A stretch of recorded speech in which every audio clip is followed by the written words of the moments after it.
না না, কিছু জিনিস পরিষ্কার হওয়া দরকার। একটা হলো যে গতকাল যেটা করেছে সেটা বাণিজ্য মন্ত্রণালয় দিয়েছে, অনুমোদনটা দিয়েছে, যেটা ভারতের যারা মৎস্য ব্যবসায়ী এবং বাংলাদেশের মৎস্য ব্যবসায়ী তারা একটা অনুরোধের প্রেক্ষিতে এটা বাণিজ্য মন্ত্রণালয় দিয়েছে। এর সাথে মৎস্য ও প্রাণী সম্পদ মন্ত্রণালয়ের কোনো সম্পর্ক নেই।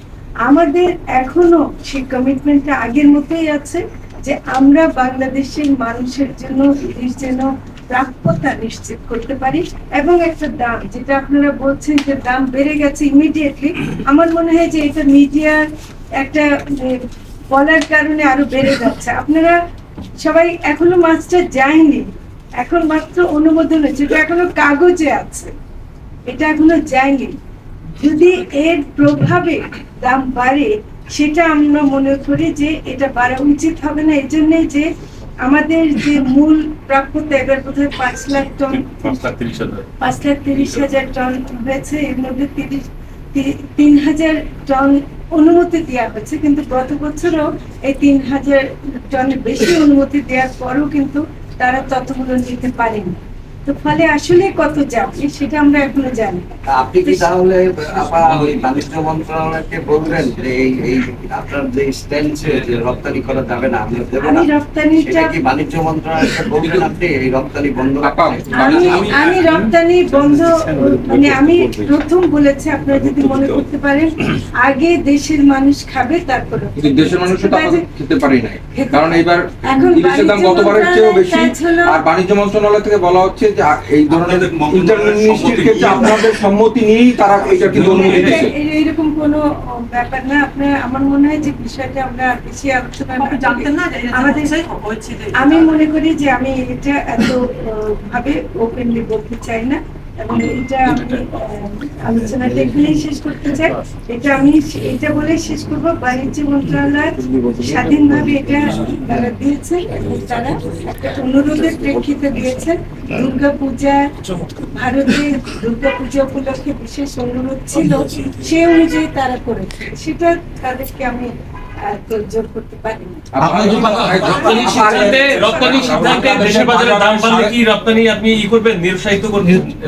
বন্ধ ব্যবস্থা নেবেন কিনা? যদি দাম বাড়ে, সেই দাম বাড়ার ব্যাপারে অবশ্যই আমাদেরকে ব্যবস্থা নিতে হবে। আপা, বাংলাদেশের বাজারে 350 গ্রাম ওজনের ইলিশ 700 টাকা কেজি। আর গতকালকে আমি কলকাতায় খবর দিয়েছি, সেইখানে 2800 টাকা রুপিতে, 2860 টাকা রুপিতে কেজি বিক্রি হচ্ছে ইলিশ। এই পর্যায়ে বাংলাদেশের মানুষ ভর মৌসুমে ইলিশ খেতে পারছে না। আপনি বলছিলেন আমজনতার পাতে ইলিশ দিতে চাই। আমরা শ্রদ্ধা জানিয়ে বলছি যে বাংলাদেশের ইলিশ আপনারা রপ্তানি করবেন কি না। আচ্ছা, যে দামের ব্যাপারটা আমরা প্রতিনিয়তই আসলে মনিটর করছি, মজুদ হয় কিনা, আমদানি কেমন হচ্ছে, এগুলো আমরা দেখছি। এখন দেখেন, একটা সরকার যখন নাকি এক একটা মন্ত্রণালয় থেকে বিভিন্ন কারণে তারা সেই মন্ত্রণালয়ের সিদ্ধান্ত নিতেই পারে, সেটার জন্য আমাদের কাজে যদি আমরা কোনো অবহেলা করে থাকি, বা আমাদের কাজের জন্য যদি দেশের কোনো ক্ষতি হয় বা জনগণ না পায়, সেটার দায়িত্ব নেব আমরা। মৎস্য তো আপনার মৎস্য তো না মৎস্য থেকে কোনো ব্যবস্থা নেবেন কিনা, মানে রপ্তানি বন্ধ না, রপ্তানি বন্ধের তো দায়িত্ব আমার না। আমি আহ্বান জানাতে পারি, কিন্তু আমি বন্ধ করতে পারি।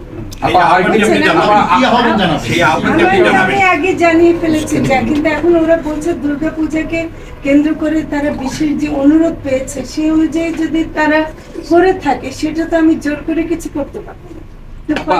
এখানে একটা ব্যাপার হলো, বাংলাদেশে কিন্তু কলকাতার চেয়ে বেশি, পশ্চিমবঙ্গের চেয়ে বেশি পুজো হয়। 33,000 অধিক মণ্ডপে বাংলাদেশে পুজো হয়, সেই পরিমাণ পুজো কিন্তু পশ্চিমবঙ্গে হয় না। অথচ বাংলাদেশে কেজি ওজনে ইলিশ বিক্রি হচ্ছে 1800 টাকা। গিয়ে বলেন, দয়া করে আপনার বাণিজ্য মন্ত্রণালয়ের সাথে কথা। কিন্তু মৎস্য তো আপনার আপনার মিনিস্ট্রি, এটা কিন্তু আমাদের অন্যান্য পণ্য যেগুলো রপ্তানি হয়, সেগুলো কি সব বাণিজ্য মন্ত্রণালয় উৎপাদন করে?